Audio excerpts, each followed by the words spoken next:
Mega Grace on Vuma FM Adult Radio for the Young at Heart. 5 minutes before 6 o'clock. Ngalesi sikhathi ngisuke sengithi bamba sengiyavala ekseni bamba sengiyavala ngaphambi koba uphume uyemsebenzeni uqala usuku lwakho namhlanje bamba sengiyavala.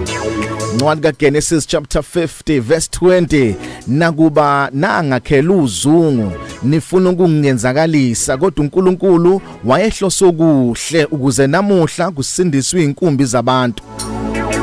Lawa manzi akhulunywe uJosepha ewakhuluma esehlele esihlalweni esiphezulu ewakhuluma ebabhekise kubafowabo abakade bezama ukumbulala ngoba babebona ukuthi unamaphupho ubona izinto ezinkulu bazama ukumbulala bamkhipha base bemdayisa ezitheni bamdayisa kwabaseGibhithe sebekhohliwe bona ukuthi bamenza okubi uJosepha betshela ukuthi bayaqeda ngoJosepha sebefika eGibhithe sekunendlala ezweni la kube mabefika lo muntu akade bethi bayamenzakalisa uyo hlele esihlalweni lo muntu akade bethi bayaqeda ngaye uye osezobasiza ngoba kwesinye isikhathi abantu abayothi bayaqeda ngawe nezimo ezobe zithi ziyaqeda ngazo izona eziyokuyisa la uNkulunkulu afuna ukukuphakamisela khona.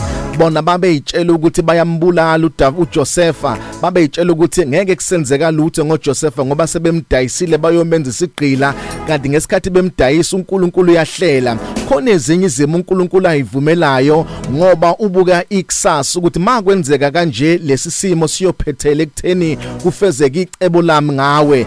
Ezinye izimo ungazibona zibhlungu kanti ezinye izimo zenza ukuthi kufezeke icebo likaNkulunkulu ngawe ngoba nje ukudayiswa kaJosepha edayiswa kwabaseGibhithe wakubukeke emehlweni engathi into emcindezelayo engathi into eqedayo ngaye kanti akazi ukuthi kushona phansi kwakhe ikona okumphakamisayo ngoba kwesinye isikhathi uNkulunkulu mayezokuphakamisa ubukeke sengathi uyacindezeleka ubukeke sengathi ushona phansi kanti la uzophakama khona ngamandla.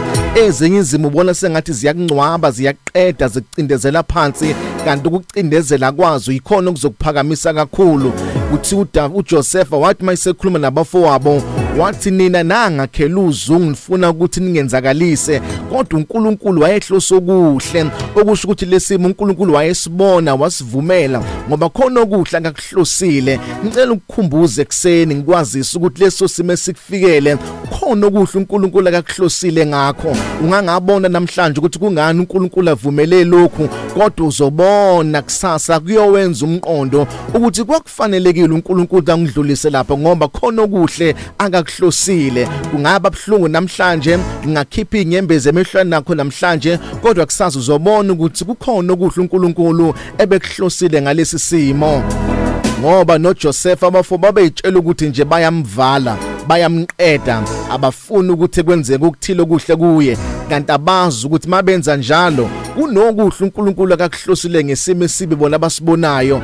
Lesimo esinzima osibonayo kukhona okuhle uNkulunkulu akakuhlosile ukuze kube khona abantu abaningi abazobona amandla kaNkulunkulu befakaze bethi impela uNkulunkulu ukhona uyaphila uma kwazi ukusiza lo wamama lo wabhuti esimena edlula kusona. Kunokuhle uNkulunkulu akakuhlosile ngesimo esibo sibona namhlanje ngoba konke kusebenzelana kube ngokuhle kulabo abamthandayo nababiziwe ngecebo lakhe. My name is Phumlani Nkwanyana. You are blessed, you are favored and you are set apart. Good morning, Mega Grace.